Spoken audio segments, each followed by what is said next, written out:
우리 민주정이 다 힘들었죠. 87년 민주화 대투쟁이라고 한 것은 사실은 80년 광주 민중항쟁의 결과 내지는 연속선상에 대해서 일어난 일이잖아요. 그럼에도 불구하고 그 어려운 민주화 투쟁 속에서 직선제 개헌을 해서 대통령 선거를 치렀는데, 한 번은 전두환의 후계자 노태우가 되고, 또 한 번은 민주진영, 특히 그 부산 경남 지역의 민주진영을 통째로 끌고 가서 결국은 그 노태우에다가 받쳐주는 꼴이잖아요.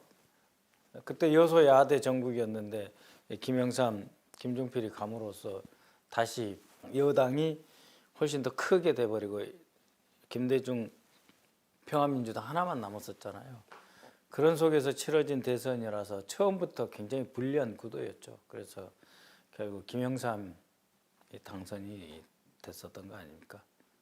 처음부터 출발선상부터 좌절과 패배감이 이렇게 바닥에 깔리면서 진행됐던 그런 대통령 선거가 아니었나 생각을 합니다.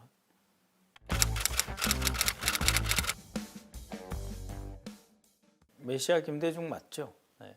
구도자로서의 김대중, 지금까지도 그렇습니다. 지금까지도 김대중 없는 대한민국의 민주주의, 김대중 없는 대한민국의 미래 좌표 같은 것을 상상하기 어렵죠. 김대중 대통령께서 다 깔아놓은 바탕 위에 오늘의 대한민국이 있다. 남북관계 그리고 국제사회에서 대한민국의 지위. 그때 김대중이 대통령이 되셨을 때에 전 세계가 그 대한민국을 어떻게 평가했는지, 또 IMF 위기를 김대중 대통령이 이끌어내시면서 역시 대한민국의 저력을 재발견하게 되고, 또 그때 김대중 대통령이 광통신망 등 IT에 대해서 말씀을 하셨지 않습니까? 어떻게 보면 이제 연세가 많으신 분이시지만 가장 먼저 미래를 보셨다. 영국 캠브리지 다녀오시고 아테즈 평화재단 만들면서 계속해서 연구하고 공부하시고, 그 불굴의 의지, 오로지 대한민국 국민과 대한민국의 미래를 위해서 어떻게 나아가야 된다라고 하는 어떤 그 정말 뜨거운 성찰과 고심이 그대로 97년 대선에서 승리로 이어졌다. 위기가 되니까 김대중을 찾은 거죠. 그러니까 민주주의로 우리가 승리를 할 때 김대중을 찾았어야 되는데 그때는 분열이 됐었고, 97년 김영삼의 그 무능을 보면서 역시 같은 민주화 운동을 했을지라도 끝끝내 버텨낸 김대중에게 미래가 있다 해서 전 국민이 김대중을 선택하지 않았겠습니까? 저는 이제 그 광주 유세 또 이제 따라다니고 이래봤는데, 하나는 김대중 대통령께서 굉장히 젊고 잘생기셨다 하는 그런 느낌. 야, 정말 지도자다. 그리고 연설하실 때의 모습, 이런 것들을 보면서 뭐랄까 이 에너지로서 이렇게 활활 타오르고 있는 그런 그 의지, 어떤 대한민국을 정말 제대로 이끌어 보겠다는 어떤 열망, 호소, 그 뜨거운 마음이 92년 그때 대선 기간 중에 유세 이런 데 저런데 다니면서 뵀던 것 같아요. 그래서 사람들이 왜 김대중 대통령에 대해서 저렇게 열성적으로 지지하게 되는가 하는 것을 저도 느꼈죠. 왜 아버님이 79년 11.6 때 그날 밤에, 그러니까 정확히 말하면 10월 27일 저녁이 되겠죠. 그날에 김대중 선생님이 돌아오신다 이런 말씀을 하셨는지 이해가 가죠.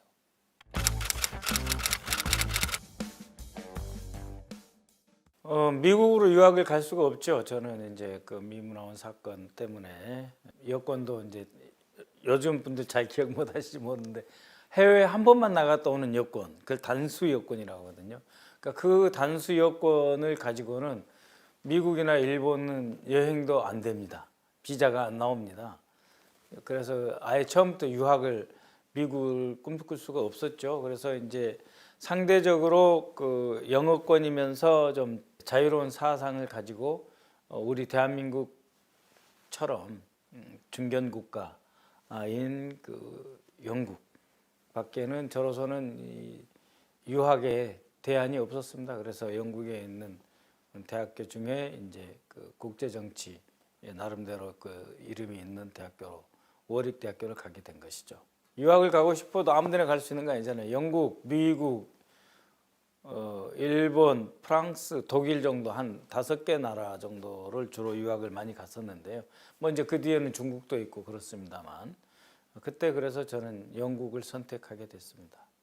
그때 이제 결혼을 했었고 저희 집에 있는 거 다 팔고 뭐 장인어른의 도움 받고 그렇게 해서 어려운 유학 생활을 5년 가까이 했습니다. 95년, 96년, 97년 그러니까 이제 IMF 터지기 직전에 이제 한국에 대한 인식, 그러니까 유럽 지역에서 한국에 대한 인식은 경제와 민주주의가 다 잘 돼가는 국가고 전 세계적으로 이제 그 생산 기지로서 정말 이렇게 활기 넘치는 대한민국으로 비춰져 있었죠. 제가 95년에 유학을 갔는데 97년 말에 그러니까 약 2년 만에 IMF 외환 위기를 맞았지 않습니까? 그런 것을 보면서 이 경제의 지속 발전, 지속 성장이라고 하는 게 얼마나 어려운가. 그래서 처음에 제가 이제 그 박사과정 들어갈 때만 해도 야, 한국 괜찮다. 사우스 코리아 정말 대단해. 연구할 가치가 있는 나라야. 이랬었는데 2년 만에 IMF 외환 위기를 맞는 것을 보면서 뭐 저러냐. 저렇게 그 시스템 경제 기반이 허약하냐.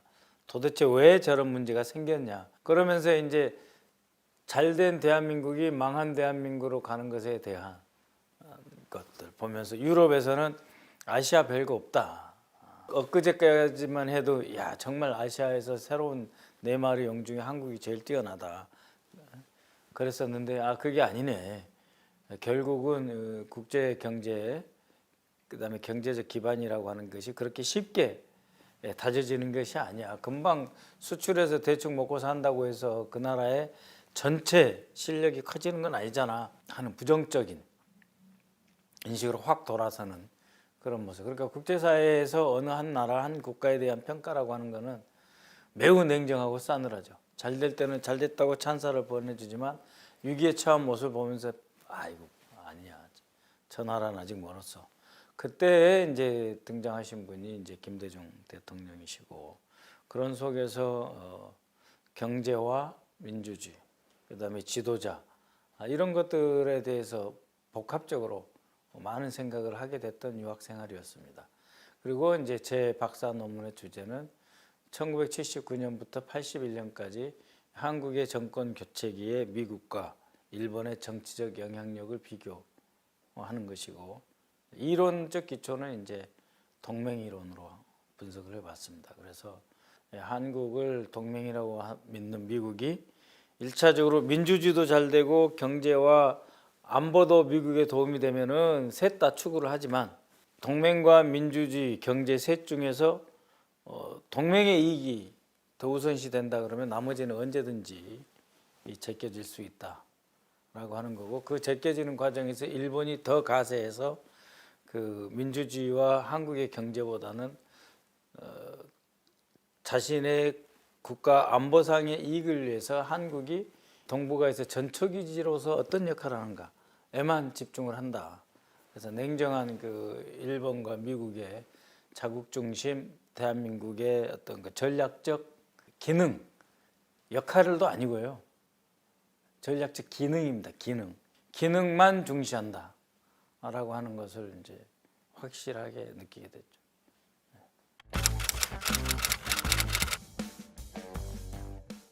그때 지도교수가 동아시아를 잘 아는 지도교수인데 1500년 만에 처음으로 정권 잡았다.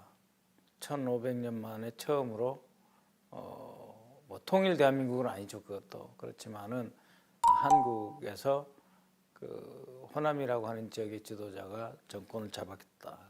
위기 속에서 탄생한 정권이지만 많은 변화를 그렇기 때문에 가져갈 것이고 그렇지만 동시에 또 많은 어려움도 있을 것이다 라고 했었죠. 지도교수하고 그런 이야기를 했었습니다. 개인적인 소감 뭐 표현할 수가 없죠. 네. 정말 드디어 야, 이런 날이 오고 마는구나. 이런 날이 오는구나 하면서 그때 이제 대선 기간에 하나는 이제 황태현 교수가 말하는 이제 지역 등권론.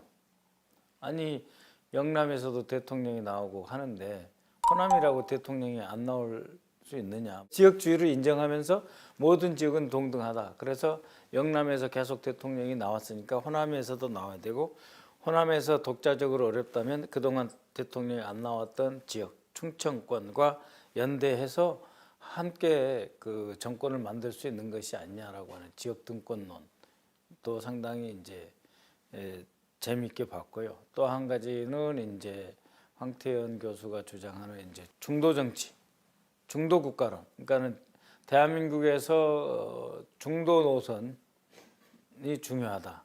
그래서 중도에 기반한 그 정권 교체, 정권의 지속. 그리고 김대중은 빨갱이가 아닌 거는 말할 것도 없고 엄격히 말하면 이념적으로 보수에 가까운 중도라고 하는 거고 그렇기 때문에 김종필하고도 손잡을 수 있다 이런 그 설파를 하셨는데 어떤 그 정권 교체의 이론적 기초랄까 어떻게 보면 이제 김대중 대통령이 알고 보면 부드러운 남자 이런 말씀도 하시고 그랬잖아요. 그런 김대중 대통령에 대한 어떤 이념적인 왜곡이나 빨간색으로 색칠하는 것들을 걷어내기 위한 그런 그 이론적 토대를 제공한 것도 많이 봤고 지금도 이제 황태현 교수는 연락하고 지냅니다.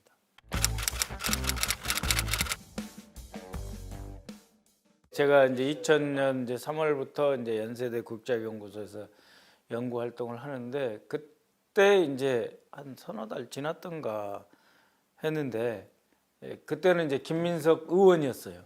김민석 의원이 김대중 대통령을 외곽에서 지원하는 어떤 그 팀을 만들려고 하는데 거기 가서 같이 좀 도와주겠냐, 일 좀 같이 할까 그래서 좋다고 그랬었죠. 그게 뭐냐면은 이제 김대중 대통령의 그 국회 정무부보좌 팀인데요. 그때 사무총장이었던 정균환 의원이 이제 일종의 이제 팀장 내지는 좌장, 그리고 정동영 의원, 김민석 의원, 그리고 정동채 의원, 그 다음에 저기 천정배 의원도 간혹 오셨고요. 그래서 국회의원 5명하고 아까 말한 그 황태현 교수하고 이제 박사들 5명 해서 의원님들 5분하고 이제 교수 박사 5명 해서 10명이 대통령, 그러니까 김대중 대통령 국회 정무보좌 팀을 운영하게 됐는데 거기에 합류를 했었죠. 그래서 김대중 대통령이 부시 대통령이 들어왔을 때 그 부시를 설득하기 위해서 김대중 대통령이 그 비바람 몰아치는 정말 실제로 그랬대요. 그 워싱턴 앤드류 공항에 내려서 워싱턴에 가서 부시하고 이렇게 회담을 하는데 겉으로 이제 김대중 대통령이 부시한테 냉대받은 것만 알려졌지만 그 속에서도 김대중 대통령께서 부시 대통령한테 당신이 해온 일, 또 한반도 평화, 그리고 동북아시아 정세의 안정을 위해서 냉전이 다 끝난 그 유럽하고 다르게 이 동북아에서 미국이 어떤 역할을 해줘야 되는지, 냉전을 어떻게 해체해야 되는지, 한국의 한반도 남북관계가 왜 중요한지를 실제로 많은 말씀을 하셨고 회담이 끝날 때는 그렇게 끝나지 않았다.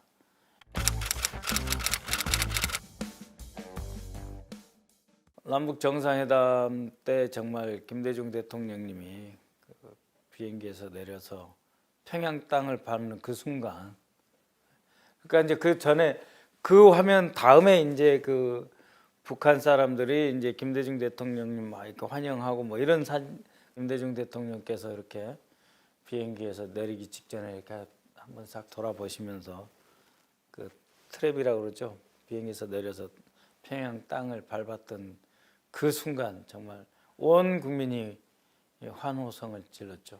그런 시절이 있었는데 그게 우리 한반도와 관련된 한국의 국제 정치, 한국의 정치와 대북 정책에서 가장 그 빛나는 한 순간이라고 생각합니다. 그것을 마침내 이루어내셨죠. 김대중 대통령이 다른 분도 아니고 그렇게 평생을 남북 평화 통일, 남북 화해 협력을 주장해온 김대중이 이뤄냈다. 그리고 김대중이라고 하는 거인이 이뤄냈기 때문에 지금도 그 비전과 꿈은 완전히 포기할 수 없는 것이다 하는 것이죠.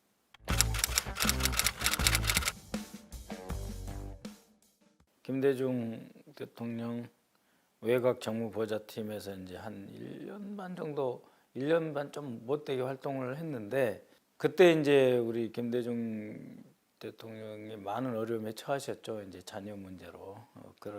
그러고 나서 이제 급속하게 대선 국면으로 빨려 들어가게 되고 정권 연장을 할 수 있냐 없냐 했을 때 이제 노무현이라는 그 후보가 이제 등장한 거죠.